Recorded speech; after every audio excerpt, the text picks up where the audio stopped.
Guys, कैसे हैं आप सब। आज जो अपना टॉपिक है वो है कॉलिगेटिव प्रॉपर्टीज यानी अणुसंख्यक गुणधर्म।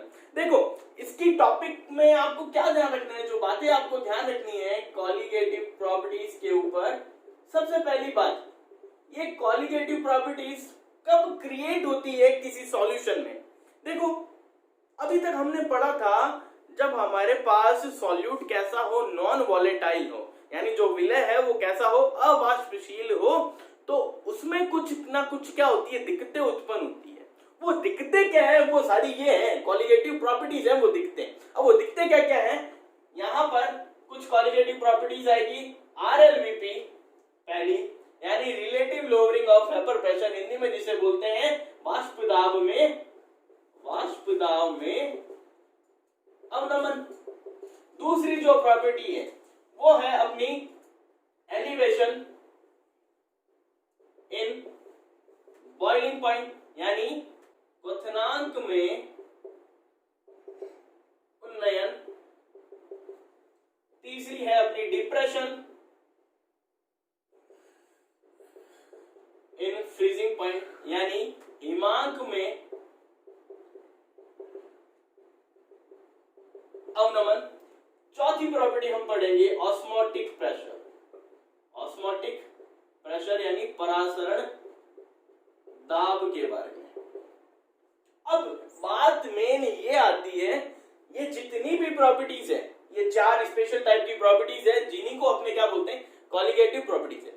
किन सॉल्यूशन में ये प्रॉपर्टीज क्रिएट होगी, बात वो है। तो ये जो प्रॉपर्टीज क्रिएट होती है वो किन सॉल्यूशन में क्रिएट होगी, ऐसा सॉल्यूशन जो कैसा हो, डाइल्यूट सॉल्यूशन हो।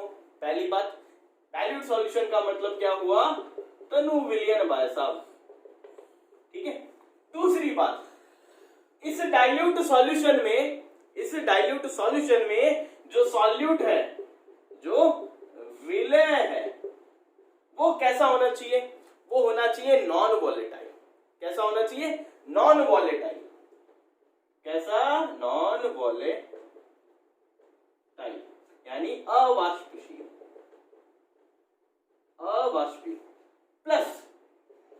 प्लस एक नेचर और होनी चाहिए उसकी। कैसी, वो ऐसा हो कि भाई साहब अगर मैंने सॉल्यूट को सॉल्वेंट में डाला तो सॉल्वेंट में जाने पर ना तो वो अपने आयंस में टूटे और ना ही एसोसिएट हो, यानी ना तो उस सब्सटेंस का एसोसिएशन हो ना ही डिसोसिएशन हो, यानी वो इलेक्ट्रोलाइट नहीं होना चाहिए, विद्युत अपघटन नहीं होना चाहिए। कौन, सॉल्यूट।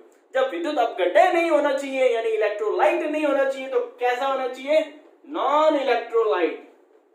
कैसा, नॉन इलेक्ट्रोलाइट यानी विद्युत अनअपघटन। ठीक है। अब ये मेन प्रॉपर्टीज है कॉलिगेटिव प्रॉपर्टीज के बारे में जानने के लिए कि भाई साहब ये कब क्रिएट होती है। ये जो प्रॉपर्टीज आएगी किसी सॉल्यूशन में, वो कब आएगी, जब सॉल्यूशन कैसा हो, डाइल्यूट हो, और उस सॉल्यूशन में जो सॉल्यूट है वो कैसा हो, non volatile plus non electrolyte होगा, तब ये सारी प्रॉपर्टीज उस सॉल्यूशन में क्या हो जाएगी, क्रिएट हो जाएगी। अब यहां पर ये जो फर्स्ट थ्री प्रॉपर्टीज मैंने लिखी है, RLVP, एलिवेशन और डिप्रेशन फ्रीजिंग पॉइंट, ये तीनों की तीनों प्रॉपर्टीज किसके लिए निकलती है, ध्यान रखना, ये निकलती है सिर्फ और सिर्फ सॉल्वेंट के लिए। यानी यहां पर जो भी गड़बड़ होगी, किस किस में गड़बड़ हो रही है, वेपर प्रेशर में यानी वाष्प दाब में, दूसरी बॉइलिंग पॉइंट में, तीसरी फ्रीजिंग पॉइंट में। ये जो गड़बड़ हुई है इन तीनों में, वो सिर्फ किसके अंदर हो रही है, सॉल्वेंट के अंदर। लेकिन ये जो चौथी प्रॉपर्टी ये किसके लिए निकलती है, सिर्फ और सिर्फ सॉल्यूशन के लिए, यानी ये तो होगी भाई साहब विलायक के लिए और ये होगी विलयन के लिए। तो ये इस तरीके से आप लोग ध्यान रखना। अब एक बात और जो आपको ध्यान रखनी है वो क्या है, ये जो कॉलिगेटिव प्रॉपर्टीज होती है, यानी ये जो अणुसंख्यक गुणधर्म होते हैं, ये किस पर डिपेंड करते हैं, ये डायरेक्टली प्रोपोर्शनल किसके होते हैं, जो सॉल्यूट है अपने पास उसके नंबर ऑफ पार्टिकल्स पे, उसके नंबर ऑफ पार्टिकल्स यानी उसके कणों की संख्या पर डिपेंड करते हैं। अब कणों की संख्या यानी नंबर ऑफ पार्टिकल अलग अलग तरीके से मैं डिनोट कर सकता हूं। मैं उसको नंबर ऑफ मोल्स बोल दूं, वो भी क्या है, सब्सटेंस की क्वांटिटी बताता है, यानी एक्चुअली क्या बता रहा है, क्वांटिटी तो बता रहा है। नंबर ऑफ मोल्स बोल दूं, मोल फ्रैक्शन बोल दूं सॉल्यूट का, या क्या बोल सकता हूं, अगर मेरे पास मॉलिक्यूल्स हैं तो नंबर ऑफ मॉलिक्यूल्स बोल दूं, आयंस है तो नंबर ऑफ आयंस बोल सकता हूं ना। तो इसको रिप्रेजेंट मैं कैसे कर सकता हूं, किसको, नंबर ऑफ पार्टिकल्स को किसी सब्सटेंस के लिए, या तो मैं बोल सकता हूं सॉल्यूट के नंबर ऑफ मोल्स, या मैं बोल सकता हूं सॉल्यूट के मोल फ्रैक्शन, या नंबर ऑफ मॉलिक्यूल्स बोल दूं, या नंबर ऑफ आयंस में भी इसको रिप्रेजेंट कर सकता हूं, यानी मोलों की संख्या से, मोल प्रभाज से, और अणुओं की संख्या से, और आयनों की संख्या से इसको डिनोट कर सकता हूं, किसको, कणों की संख्या यानी नंबर ऑफ पार्टिकल्स को। ध्यान क्या रखना है, जो कॉलिगेटिव प्रॉपर्टीज अनुसंख्यक के गुणधर्म होते हैं वो एक्चुअली डिपेंड किस पे करते हैं, जो सॉल्यूट है अपने पास उसके जो नंबर ऑफ पार्टिकल है उसकी नेचर पे नहीं, उसके नंबर ऑफ पार्टिकल पे डिपेंड करते हैं, डायरेक्टली प्रोपोर्शनल होंगे। ठीक है, अब देखो क्वेश्चन कैसे बनते हैं इस टॉपिक पर, वो ध्यान रखना। हर प्रॉपर्टीज का आपको कंसेप्ट पता होना चाहिए, इस प्रॉपर्टी में क्या हो रहा है। दूसरा, हर प्रॉपर्टी का क्या करेंगे, हम डेरिवेशन करेंगे, उससे जो हमारे पास फॉर्मूला आएगा उस पर डिपेंडेंट आपको न्यूमेरिकल आने चाहिए। ये क्वेश्चंस आपको 3 तरीके से पूछा जा सकता है। तो नंबर वाइज हम क्या करेंगे, सबको डिफाइन करेंगे, सॉल्व करेंगे, सबका डेरिवेशन देखेंगे। अब देखो 1 बाय 1 हम क्या करेंगे, इन सब प्रॉपर्टीज के डेरिवेशन करेंगे और फॉर्मूला निकालेंगे। लेकिन ये सब करने से पहले एक कहानी जो मैं आपके दिमाग में फिट करना चाहता हूं वो सुन लेना। यहां पर जो सॉल्यूशन है उसमें जो सॉल्यूट है वो कौन सा है, नॉन वॉलेटाइल है, और सॉल्वेंट कौन सा है, वॉलेटाइल। जब भी नॉन वॉलेटाइल सॉल्यूट यानी अवाष्पशील विलय किसी विलायक में, किसी सॉल्वेंट में जाएगा तो उसके उसमें मिलने पर होता क्या है वो दिमाग में फिट कर लेना, क्योंकि ये कहानी हमने पहले पढ़ चुके हैं, मैं बार बार रिपीट नहीं करना चाहता। नॉन वॉलेटाइल सॉल्यूट यानी अवाष्पशील विलय जब भी किसी विलायक में जाएगा और जो सॉल्यूशन बनेगा, इस सॉल्यूशन का क्या होता है, इसकी वजह से इसका वेपर प्रेशर, इसका वाष्प दाब क्या हो जाएगा, कमी हो जाएगी, इसमें कमी आ जाएगी। दूसरा, पहली पॉइंट ये। दूसरा, इस सॉल्यूशन का बॉइलिंग पॉइंट यानी क्वथनांक इस विलयन का वो क्या हो जाता है, बढ़ जाता है। वो क्या हो जाता है, बढ़ जाता है। अगर ये पहले 50 डिग्री सेंटीग्रेड पे सॉल्यूशन बॉयल हो रहा था, अब कितने पे हो जाएगा, 55 पे हो जाएगा। ठीक है। तीसरा, इसके फ्रीजिंग पॉइंट पे क्या आ जाती है, कमी आ जाती है। ये 3 बातें आपको ध्यान रखनी है। किसकी वजह से हुई ये कहानी, इस नॉन वॉलेटाइल सॉल्यूट की वजह से। अगर ये ना होता तो ये भी ना होता। आई बात समझ में। अब स्टार्ट करते हैं इसका डेरिवेशन। हम यहाँ क्या मानते हैं, सॉल्यूट को 1 नंबर, सॉल्वेंट को 2 नंबर, यही मान के चल रहे हैं। अब यहां से राउल्ट लॉ के according to Raoult law, Raoult के नियमानुसार जो टोटल प्रेशर की इक्वेशन बनी थी वो क्या बनी थी, P01 plus P02 minus P01 x2, यही बनी थी इक्वेशन। अब इस इक्वेशन में यहां पर ये P0, ये P02 ये क्या शो करते हैं, जो सॉल्यूट और जो सॉल्वेंट प्योर स्टेट में है उनका वेपर प्रेशर, जो सॉल्यूट और जो सॉल्वेंट प्योर स्टेट में है उनका वेपर प्रेशर। एक बात हमें पता है, क्या, जो भी सब्सटेंस प्योर स्टेट में होगा उसका वेपर प्रेशर हमेशा क्या हो जाता है, प्योर स्टेट में ज्यादा होता है इन कंपैरेटिव टू अगर वो किसी में डल जाए और सॉल्यूशन का फॉर्मेशन कर ले तब। ये बात हमें पता है। यहां से एक बात और निकाल लो, हमारे पास सॉल्यूट हमें पता है कैसा है, नॉन वॉलेटाइल है। कैसा है, नॉन वॉलेटाइल। जब सॉल्यूट नॉन वॉलेटाइल है यानी जो 1 नंबर सब्सटेंस नॉन वॉलेटाइल है तो उसका P01 क्या होगा, 0। उसका तो कोई वेपर प्रेशर होगा ही नहीं। क्यों, क्योंकि अवाष्पशील है, नॉन वॉलेटाइल है, वेपर बना नहीं सकता, तो इसका वेपर प्रेशर क्या हो जाएगा, 0। एक बात। दूसरा, और जो P1 है वो क्या होगा, 0। यानी सॉल्यूशन में ये है प्योर स्टेट में, ध्यान रख लेना। ये बार बार तुम्हें क्यों बोलता हूं, क्योंकि बाद में प्रॉब्लम होगी तुम्हें अगर न्यूमेरिकल करोगे तो। ये प्योर नॉट वाला होता है प्योर स्टेट के लिए, और ये है जब सॉल्यूशन में है सब्सटेंस। तो यहां पर भी क्या होगा, P1 0। अब ये सोचो कि P1 0 क्यों होगा, अरे यार ये फॉर्मूला हमने पढ़ा है क्या, P01 x1। अगर ये 0 तो ये भी क्या हो जाएगा, 0 into x1 करोगे 0, तो P1 क्या हो गया, 0। ठीक है। अब कंडीशन इस इक्वेशन में जैसे ही पुटअप करता हूं तो देखो Pt इक्वल्स टू ये 0 प्लस P1 तो अपने यहाँ है नहीं, लेकिन P0 1 है ना, ये 0 तो यहाँ पर क्या बचेगा, यहाँ पर ये 0 हो गया, P0 2 x2 तो जो बना अपने पास वो क्या बना, P0 2 x2। अब सुनना, ये जो Pt है, ये किसमें चेंज हो गया, एक्चुअली ये क्या है, ये सॉल्यूशन का जो टोटल प्रेशर है वो आ गया। अब एक बात सुनो, जब P1 0 हो गया तो Pt का फॉर्मूला क्या लगाया था हमने, P1 plus P2।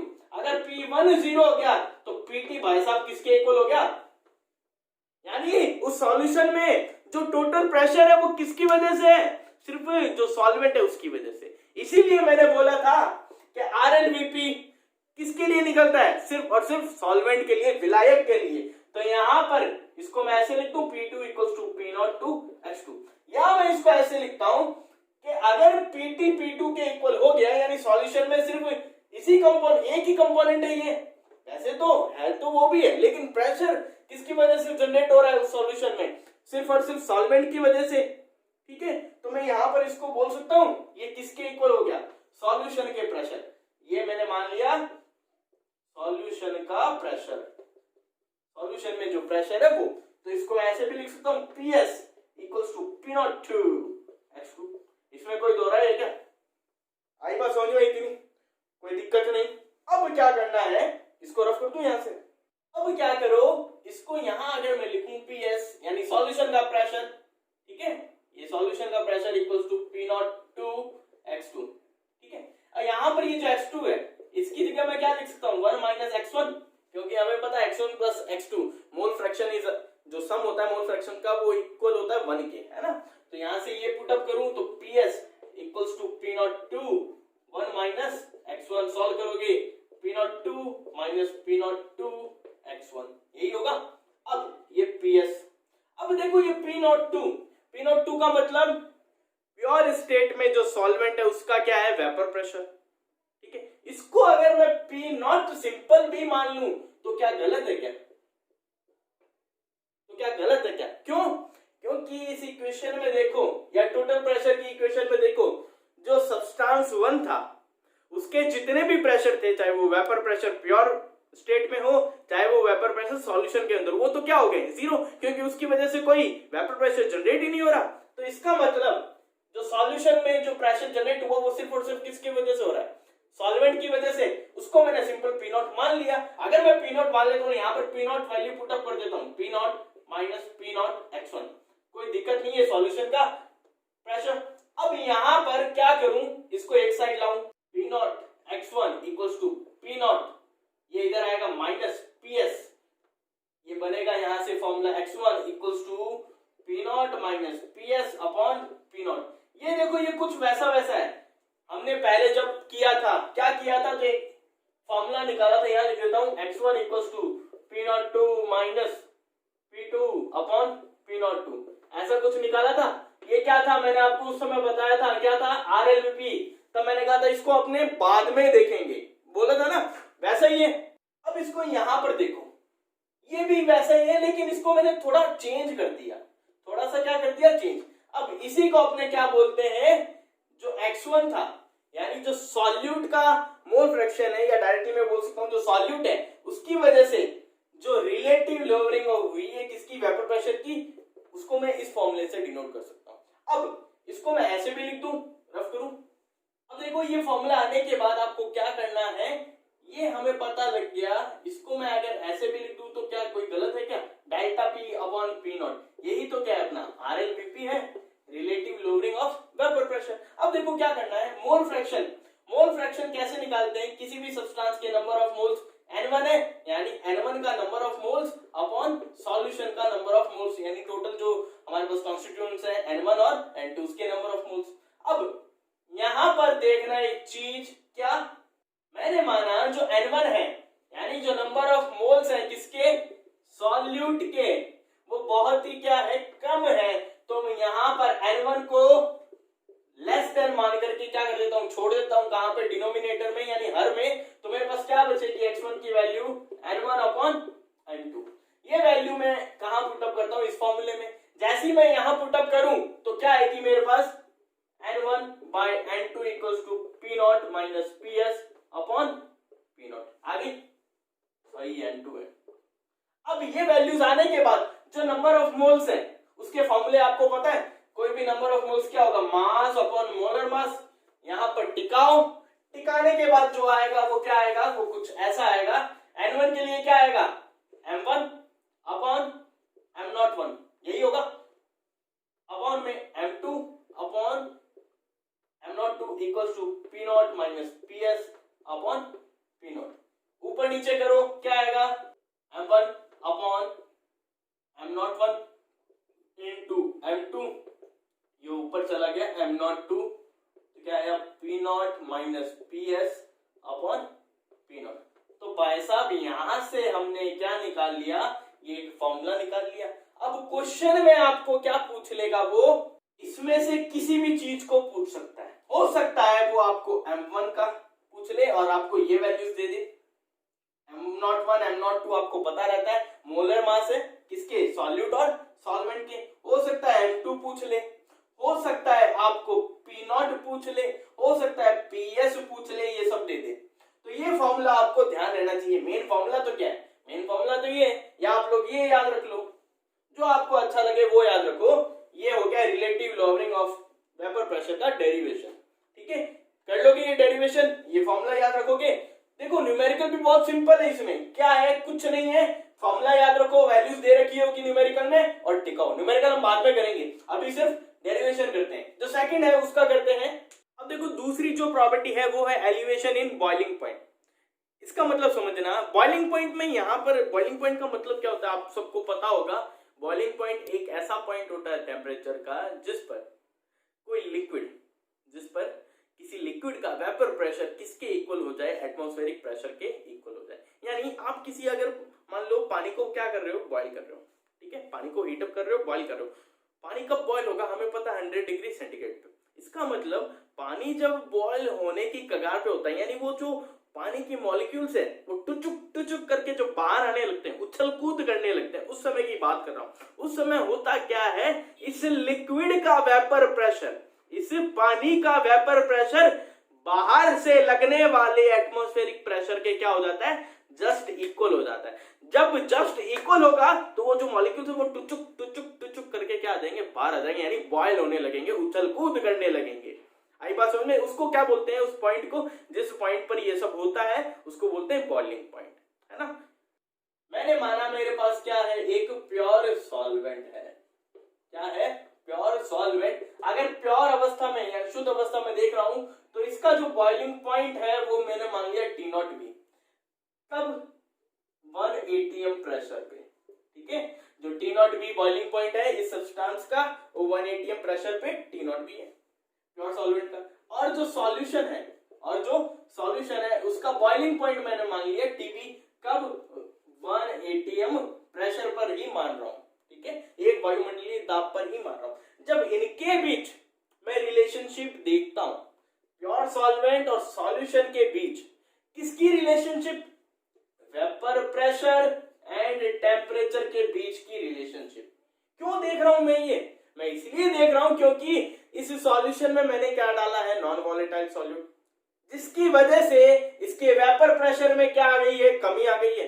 Vapour pressure में कमी आने की वजह से इसका बॉइलिंग पॉइंट क्या हुआ, एलिवेट हुआ है। एलिवेट होने का मतलब बढ़ जाना, उन्नयन का मतलब ऊंचा हो जाना। अब इसको ग्राफ के थ्रू समझना, कैसे बढ़ गया वो देखो। माना मैंने ये कुछ ऐसा ग्राफ है, ये नीचे वाला जो एक्सिस है वो टेम्परेचर का मान लिया, ये वाला मैंने वेपर प्रेशर का मान लिया, वाष्प दाब और ताप का। अगर मैं यहाँ प्योर सॉल्वेंट के लिए ग्राफ खींचूं तो वो कुछ इस तरीके से जाएगा। कर्व है क्या, इसको थोड़ा कर्वी बनाना भाई साहब। ये प्योर सॉल्वेंट के लिए क्या है, ग्राफ है प्योर सॉल्वेंट के लिए। ये पॉइंट मैंने माना जहां पर जो प्रेशर है वो कितना है, 1 atm है। क्या है, 1। इस 1 atm पर इसका क्या होगा, एक पॉइंट ऐसा होगा जो मुझे क्या डिनोट करेगा, उसका बॉइलिंग पॉइंट। उसको मैंने मान लिया T0 B। इतनी बात आई समझ में। तो था प्योर सॉल्वेंट के लिए कहानी।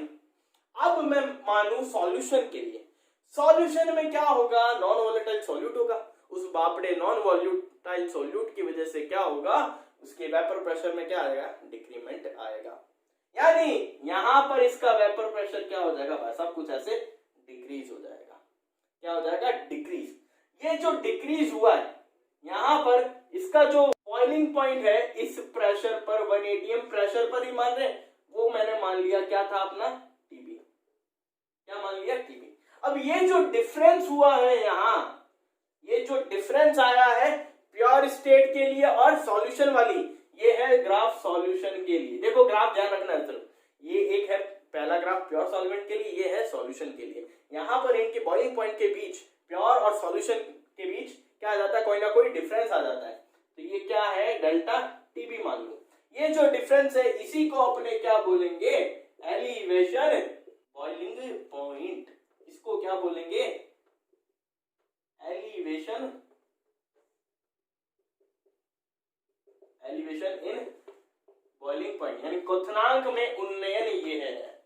अब सुनना, जब इतनी बात आप समझ जाते हो, ग्राफ समझ गए, ये बात समझ गए, अब सुनो, ये जो डेल्टा टीपी है, ये जो डेल्टा टीपी यानी एलिवेशन इन बॉइलिंग पॉइंट है, ये डायरेक्टली प्रोपोर्शनल किसके होता है, मोलैलिटी के होता है।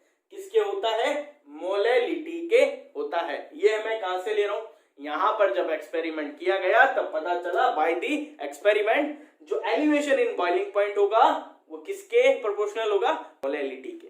जब यहां पर प्रोपोर्शनलिटी का साइन हटाऊंगा तो डेल्टा टीपी क्या आएगा, इक्वल टू का साइन लगेगा और कांस्टेंट आएगा। यहां पर ये कांस्टेंट है केबी इनटू एमएल। ये जो कांस्टेंट केबी है इसे हम बोलते हैं बॉइलिंग पॉइंट एलिवेशन कांस्टेंट, या मैं बोल दूं इसे इब्यूलियो, ओहो क्या नाम है, इब्यूलियोस्कोपिक, ठीक है, इब्यूलोस्कोपिक, जो भी नाम है इब्यूलोस्कोपिक। तीसरा इसका नाम मैं बोल सकता हूं इस कांस्टेंट का, मोलल एलिवेशन कांस्टेंट।